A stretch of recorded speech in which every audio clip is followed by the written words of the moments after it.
Summertime is upon us, almost anyway, and whether you're dusting off that grill or you're a year-round grill master, we'll get you on your way, grilling way that is, with today's Texas Beef Council registered dietitian Keli Hawthorne, who joins us now with a great recipe, and it's steak with a little something extra. That's right. Today we're grilling steak and veggies, and it's almost Memorial Day weekend. Yes, so everybody's going to be out. It's perfect. Yes. You've got to start grilling. So today we're going to be grilling the steak, and I've got tenderloin steaks. They're about 6 to 8 ounces each.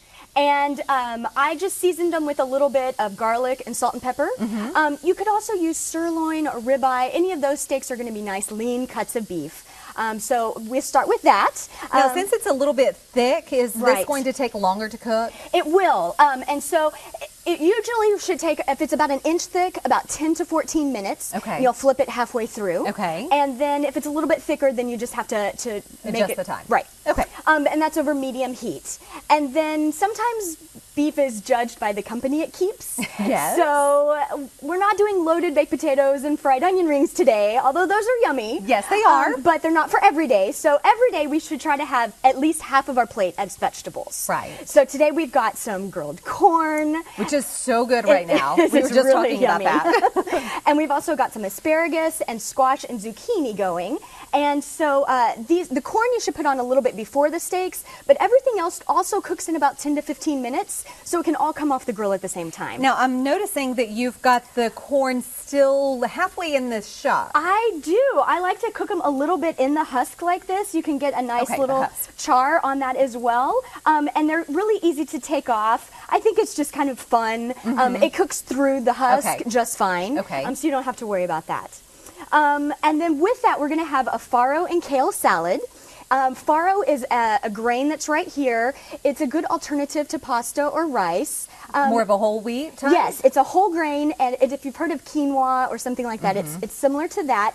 You find it in the rice aisle at the grocery store, and you cook it just like rice. Okay, easy enough. It is easy. I just cooked this one actually today with beef broth instead of water, and it just brings out a better flavor, I think, so I like that.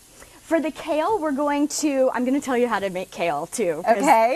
It's a really popular, trendy vegetable and nobody knows what to do with it. Right. So what you do first, after washing it, is that you're wanting to cut this little piece out of the center, which is called the rib.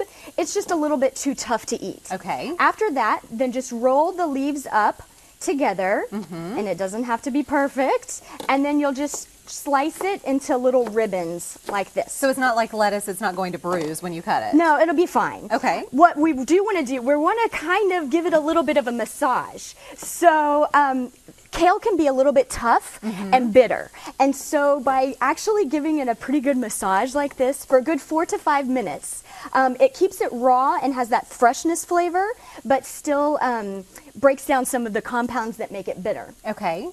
We just add that all together. We'll put some of the kale in. We have some dried cranberries as well. Sliced almonds. Yum. Some lemon juice. That also helps break down some of the bitterness. A little bit of salt and pepper. That's it? That is it. So easy.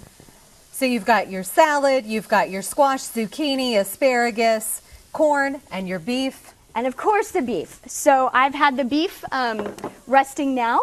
And we can slice that up and add it to our meal. And then we've got a wonderful steak and veggies with our kale and farro salad. All right, and if you've missed any of this, we'll put it up on our website. Keli, thanks so much. Oh, my pleasure. Appreciate it. And you can find all of it, of course, Texas Beef. txbeef.org. All right, Keli, thanks. We appreciate it. And we'll be right back with more Live at 5 after this.